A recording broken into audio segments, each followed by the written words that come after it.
Hallo allemaal, vandaag zijn we hier met Liz Owen. Liz Owen is hier in Nederland, in Spijkenisse, om deel te nemen aan de Troubadour. En ik ga haar interviewen. Hi. Hi. I am going to talk English to you because you're from England. Someone has to be. Yes, of course. So the first question is, can you tell me a little bit more about yourself? Well, I'm a guitarist. Yeah. Fingerstyle guitarist. I'm come from like near Liverpool. It's a little tiny place called Wirral. It's not very interesting. Okay. I've been playing guitar for, oh my god, over 20 years. Wow. I know. That's amazing. Thanks. So I know your age, so you were 12 when you started guitar? 11. 11? Yeah. And why? Do you like music since you were a child, or? Honestly, I wanted to look cool. Yeah, that was that was the first reason. Nice. And then when I got into it, I was like, oh no, this is really hard. Yeah. I'm going to have to work really hard to look cool. And then I sort of became obsessed with it. Okay. So it was like a self-challenge thing. Wow. And then it started to become like more of an emotional outlet once I learned how to be any good, basically. Okay, and you started to write your own songs. just one song, no. Just only one song. It's not even very good. No, yeah, I think I started writing. It was weird. Like I'm not technically minded when it comes to guitar. I don't know theory. I don't really know what chords I'm playing. I just trial and error, you know, that sort of thing. Okay. So I think like I started writing like instrumental pieces, almost like classical stuff, which is so weird because I wasn't listening to that. I was like a young teenager listening to like rock and metal, and you know Iron Maiden was like all I listened to when I was a teenager. Okay. And then I was coming out with these like classical things. Oh wow. Which is really strange. But yeah, I think I started writing like that when I was about 13, 14, and then I think I sang in front of people for the first time when I was 16. Okay. And it was this is such a long story. It was like a little open mic night in a city in the north of England called Chester, and there was 2 people in the audience, and I was so nervous. I thought I was going to die. Like 2 people and. Oh yeah, 2 people. Course, I understand. The worst. Yeah. Like too much. Like those eyes. Yeah. All 4 of those eyes. Yeah. Too many eyes. And I was shaking. Yeah. And when I'd finished my set, I did 2 songs, and then I thought I was going to pass out. And I got off stage, and there was this one guy in the audience, 50% of the audience, who he was like this really sweet, like kind of camp American guy. Okay. And he was like, "You're like my new favorite vocalist." Oh wow. And since then, I've got the bug now. I think I'm just constantly trying to get validation of people. Okay, that's nice. Yeah, it's cool. So you have your own album now. I do. And how did it? How did you go from like one song to an album? Is this one American guy that helped you with this album, or? I think of him from time to time. But, yeah. It's so. I started it at the worst time ever. I started it during lockdown. Oh yes. Like everything was written pretty much. I had all the material because I'd been writing for such a long time at that point. I started a crowdfunder online. I got diagnosed with MS during it's a really rubbish disease. Like you know, is. I lost the ability to use my right hand and the right side of my body, and I didn't know. I didn't know how well I was going to recover. I didn't know if I was going to recover. Yeah. I didn't know if I was going to be able to play again. I didn't care about the leg.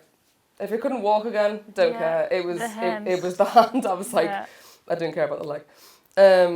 So it was one of my friends, amazing musician, Nicola Hardman, love her. She gave me the idea. She was like, why not ask for a little bit of help, get an album done in case you won't be able to get the opportunity to in the future, like with your health. And I thought, okay, you know, because I felt uncomfortable at first. I don't like asking for things. Yes. But she was like, you know, people, you're not making anyone do it. And I was like, okay. And like each day that was going past, like the number, like the money that had been raised was increasing so much. Okay. I was like crying. I was so touched. And then yeah, the funds to actually make the album, it was everyone else. So many people that I don't even know, who'd helped me. And so like in the album in Lay Now, I've put all the names of everyone who donated. Yeah. That's so cool. It's lovely. It's written really small because there's so many people. Yeah. You're like, what? Yeah.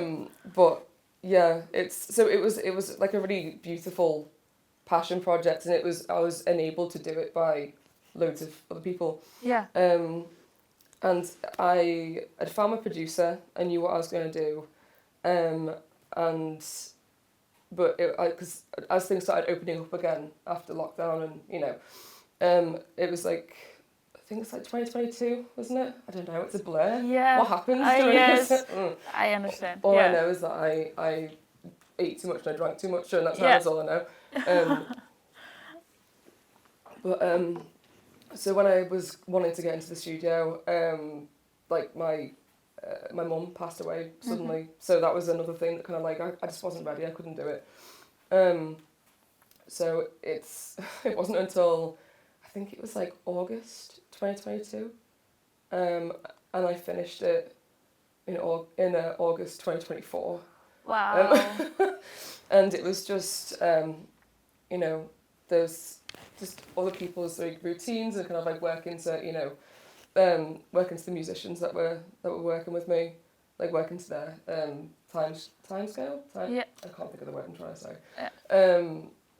But yeah, it was amazing. I only released it on the 19th of October, just gone.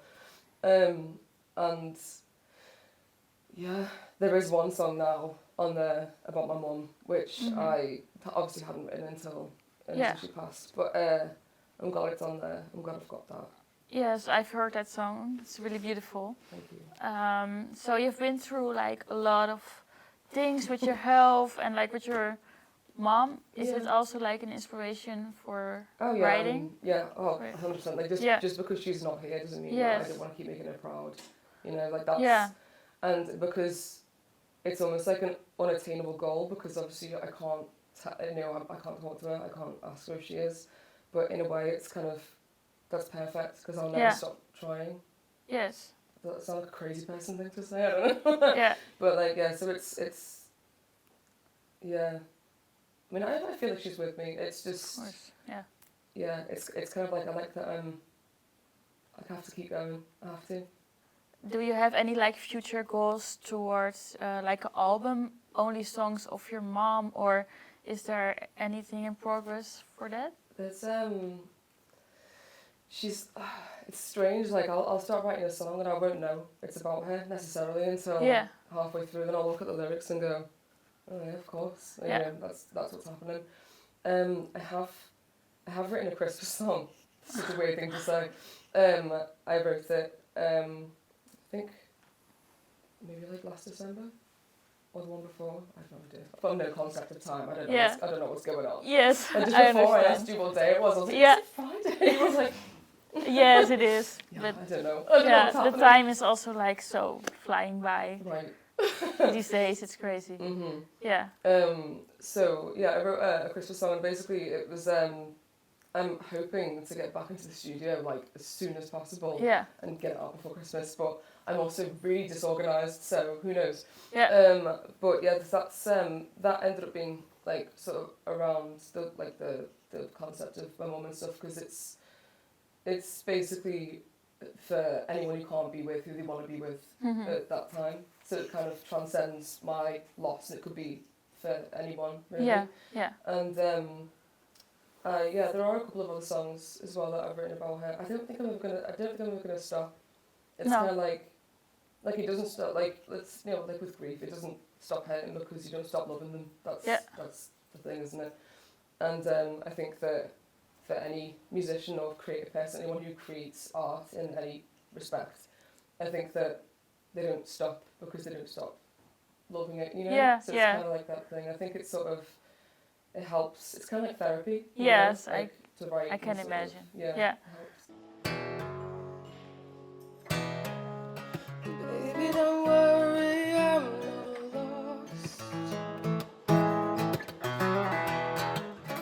Baby, don't worry, I'm still who you dream of.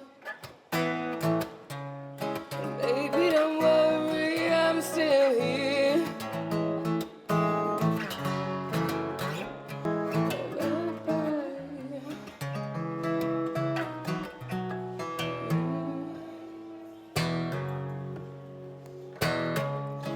Baby, don't worry, you're still mine. Yes, so how does that go? When you're writing a song, you have like the energy of writing a song, you just grab paper and you write your thoughts, or how does that go? I wish I knew. Yeah. It's weird. So if I'll get like an idea for a lyric, maybe I'll just type it into like the notes in my phone, Oh, yeah. and then, or if I get like an idea for a melody, I'll like hum it, you know, like into the voice recorder thing, like a dictaphone type, you know. Yeah. And then some weeks will pass and I'll listen back to it and I'm like, what's that? Like that makes no Oh. sense. Like I don't know. And like at the time it makes sense and at the time it doesn't. And then sometimes I'll revisit things in like a different frame of mind and then they'll make sense and I'm like, okay, cool. And I've got like half written things floating around in my head. I think what I'm trying to tell you is that I've got a really rubbish brain. Yeah. Oh, I understand. So it's like the approach is always different with different things. Like sometimes I'll be playing guitar and then something will sound gorgeous and then it will kind of embellish from there. It doesn't have to be from the beginning. Sometimes I write the ending first. It makes no sense. I don't Okay. know. I wish I had something like logical to tell you. Yeah, but it's better this way because it's like so, how do you say that? Weird. Yeah, but also your songs is like so, then, how do you say that? I'm not good at English. Neither am I, don't worry, honestly. Then it's really personal because you're not really like on a scheme or structure or it's just... There's no formula, really. Yeah, it's that's really cool. Yeah, it's like I paint as well and it's different each time. Yeah. I think if there was a right way of doing it, I'm not doing that.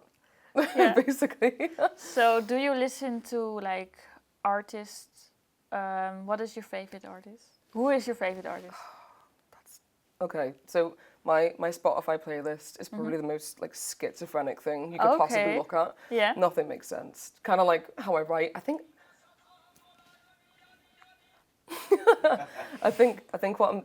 I don't make any sense. I think is what I'm trying to say. Yeah, it's basically like I think I was talking the other day to somebody about this. It's like so long as if there's like something catchy or something that kind of like moves you know, like I really love Ludovico Einaudi. He was like a modern classical pianist. Nice. But then I also love like Iron Maiden. So it's like, and then everything in between. So it's not, you know, it's just, it just, if it gets stuck in my head or if there's something that kind of like, you know, when you get like that feeling, you know, when you're listening to something that kind of matters and it's, you know, it kind of, you sort of don't know why you're crying or you notice yourself smiling when you're listening to something. It's kind of like that. So you mentioned Iron Maiden. I know you've met the frontman. You've worked with him, or the old frontman. So like basically, not that means any less. Yeah. So when Bruce Dickinson went away to do like his solo stuff in the 90s, there was a guy called Blaze Bailey who did a couple of albums with them in that time, and weirdly enough, as like an acoustic singer-songwriter who's like influenced by like John Martin and stuff, I ended up having one of my songs covered by by Blaze Bailey, which is so weird. But he did like a really cool metal version. I remember he said to me, he was like, I hope you don't think that I've like top your song. Yeah. But like no, I really like the version. I still listen to it. And I did a duet with him on a song that he wrote called 18 Days. How was he like? What was it like? What was he like? Yeah, what was he like? Oh, mental. Absolutely nuts. Really, Yeah? really nice guy. Like very Oh. passionate the way he talks about music and stuff. Like Oh, I he's love that. he's lovely. Okay. Yeah, very. He made me laugh quite a lot. Yeah. Do you have any advice for people who want to follow their dreams, or like you did, you just really follow your heart by writing and singing, and it's not like usually path people go, because some people know I want to be a doctor because that makes money. Yeah. So, I mean, no one's a musician because they want to make money. Like that's Yeah. not like it takes a really long time until you start Yeah. making money, if at all. I think really it is, so long as you've got passion, like Yeah. there's potential, you know. I think that you never know what's going to happen tomorrow. You know, the earth could explode True. and that could be it. Yeah. So Yeah. hope that doesn't happen. No. But yeah, it's kind of don't wait. Like do something now. Do something every day, no matter how small that you might think it is. That kind of like leads you Yeah. to your bliss, like what makes you happy, you know. Yes. So even if I don't know, like even like me as a musician, like just even if it's listening to a bit of music every day, getting a little bit of or like doing something that helps your brain so that you can write more music or whatever. You know, it could be even the days that you rest or you're just being quiet and contemplating. Like it all works. Keep yourself healthy. Keep your brain healthy. Yeah. You know, and just keep following your passion. And if you stop loving it, then stop doing it. Yeah.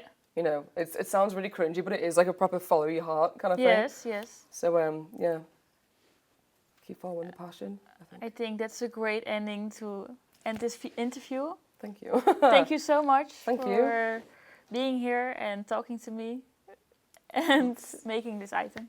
Thank you so much. Thank you. Baby, don't